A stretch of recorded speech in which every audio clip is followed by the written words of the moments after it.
Hello students, today we are going to see a new lesson, motion and rest. We have studied in our earlier classes that push or pull result in some motion of the object. When we open the door, kick a football, or lift a bag, all involves motion and there is some push or pull. When we say the object is in motion, if it is change its position according to the time, then it is said to be motion. When there is a change of position of an object with respect to time, then it is called as motion. Rest. When we say an object is rest, if it remains in the same place for a longer period, then we say that it is rest. The object is in rest. If an object remains stationary, it is called as rest. Suppose there is a book on your table right in the middle. Is the book moving? You will say it is not moving. It is at rest. If you push the book to one side of the table to clear the space for keeping your notebook, then you will say the book is moving. When the book was at the same place with respect to the table, you say the book was at rest. But when it pushed from one place on the table to another place, you say it was moving. When there is a change of position of an object with respect to time, then it is called motion. If the object remains stationary, it is called rest. An object may appear to be stationary for one observer and appear to be moving for another. An object is at rest in relation to a certain set of objects and moving in relation to another set of objects. This implies that rest and motion are relatives. Based on the type of agency, force is classified into animate factors and inanimate factors. And based on the type of contact with object, it is classified into contact force and non-contact force. When we kick a ball, it moves. When we push a book on the table, it moves. When a bullock pulls the cart, it moves.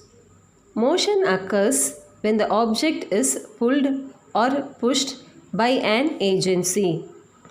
In daily life, we pulled out water from the well with a bucket, or the animal pulls a bullock cart. It is a person or an animal that is an animate agency that does the pulling or pushing. Sometimes we see a tall grass in the meadow dancing in the wind, a piece of wood in moving down a stream. We know that blowing wind and the flowing water is the cause for the push or pull. So, the push or pull can be due to the inanimate agency. The force is executed by touching the body. So, this type of force is called contact force. When a ripened coconut falls to the ground, what pulls it to the ground? The gravity pulls the ripened coconut from the tree to the ground. Bringing a magnet near a small iron nail or ball, suddenly the ball jumps into the air and sticks with the magnet. Observe that the magnet and the ball did not touch each other. Still, there was a pulling force that made the ball to jump towards the magnet. In this two example, the force is applied without touching the object.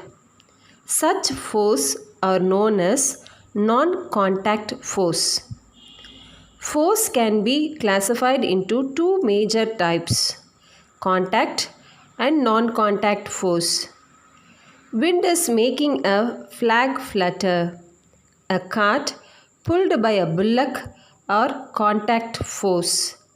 Magnetism, gravity are some examples of non-contact force. When you push a table, the table moves. Application of force in the object result in motion from a state of rest. What happens when a batsman hit a ball? The ball is already in motion, but with the strike, the speed of the ball increases. Moreover, the direction of the ball changes. Application of force on the object result in a change in its speed and change in its direction. Crush a balloon. In this case, the shape of the object changes on application of the force. Application of force in an object result in expansion or contraction. If the person is applying force to stop the cart from moving, when the force is applied against the direction of the motion, the speed can be reduced or even the motion stopped completely. In a nutshell, the applied force is an interaction of one object on another that cause the second object to move from rest or speed up, slow down, stop the motion or change the direction or compress or expand.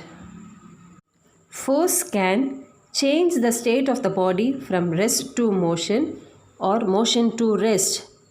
Force can either change the speed or direction. Force can change the shape of the body.